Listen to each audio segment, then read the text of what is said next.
I really shouldn't say I've been on a tour and it's been incredible, and um, you know, things are going well. So the shows and the venues are getting bigger and bigger and bigger, and to do this show today was beautiful. It's shows like this which remind me why I love what I do, and they bring my music to life in a way that bigger venues. I don't. It's still magical when there's loads of people, but there's something about a small intimate venue. I really feel like I'm getting my lyric across. Um, I really loved it today. It was a great show. I started singing when I was about 10 years old. My parents heard me singing in the car along to James and things like that, and they put me into singing lessons immediately with a jazz singer, who actually wasn't a singing teacher before she started teaching me, and I just started singing, and I mean, even now I listen to my voice and I can't comment too much on it because, as I said tonight, I listened to female vocalists my whole life. That's what I love. I still don't listen to guys' vocals and get taken aback a lot. So the same with myself and listen back to myself.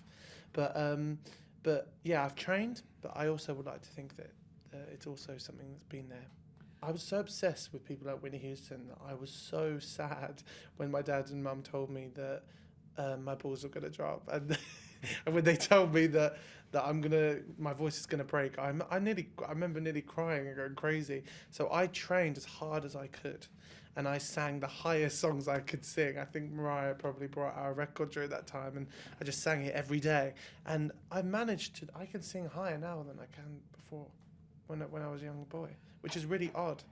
But I've trained my voice to do that. Music was my life.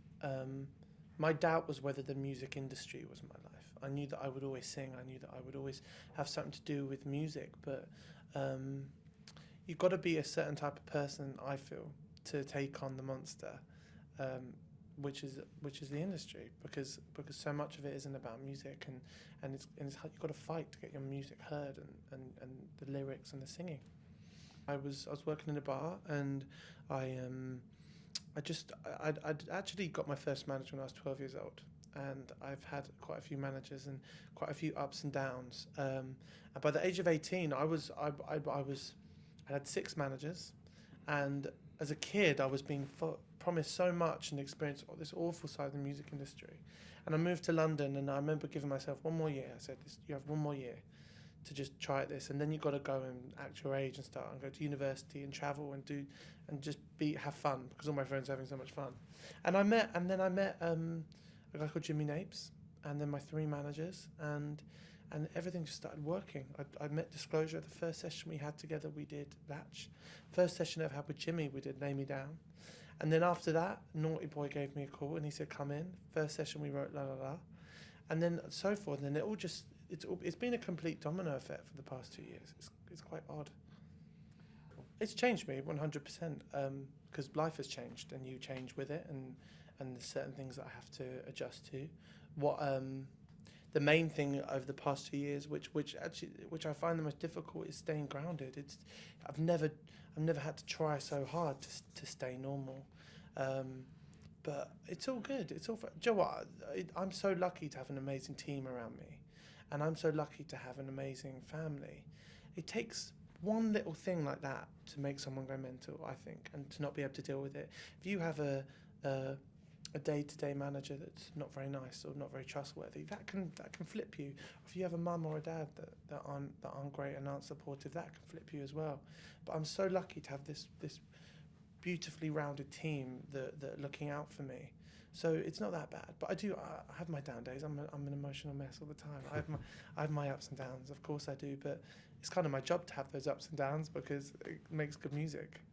I've had my heart broken once, and the whole album is an argument. Actually, it's basically saying that, as a 16, 17-year-old boy, I fell in love with someone and they didn't love me back, and I remember feeling like excruciating pain from that. Excruciating, because it's very complex, my situation. The person I was in love with was in love with me, but it was quite warped. It was in a very different way. It was almost like I was in a relationship, and I remember getting so angry as a kid, because my friends didn't think that I could relate to them when they were talking about their relationships.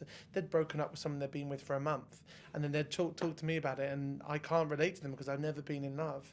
But I kept saying I have, and actually some could argue that unrequited love is more painful than real love, whatever we call real love, and this is what this album is. This album is me saying I have been in love, I have been heartbroken, just not in the nicest of ways. Being honest is tough, actually, and it's something that I'm dealing with every day. You know, there's things in my album that I say and talk about that I didn't even speak to my mum about, and when you're showing the entire world that, when I'm actually allowing my face to be everywhere with the words lonely in the lonely hour underneath it, when I'm allowing that to be on billboards, I think, you know, sometimes I think, is that not enough? Is that enough? Because still every day people want to know more, and yeah, I don't know. But then the thing is, I don't think I'll ever not be honest, because that feeling when a crowd or an audience are singing back your songs, when they're singing back the lyric, I guess it's true, I'm not good at a one night stand. When you've got an entire audience singing that back to you, it's just, the feeling is unbelievable, and I have to stop myself from breaking down every show. But it's incredible, and I wouldn't change my honesty for the world. It's just trying to stay sane whilst being that honest. But after writing this album, I was so exhausted that I was like, I'm not going to write for a year. I'm just going to go out and kiss loads of people, and then I can write afterwards. But I've actually can't help myself but start writing again. When it comes to production and the sounds of stuff, my music is genreless.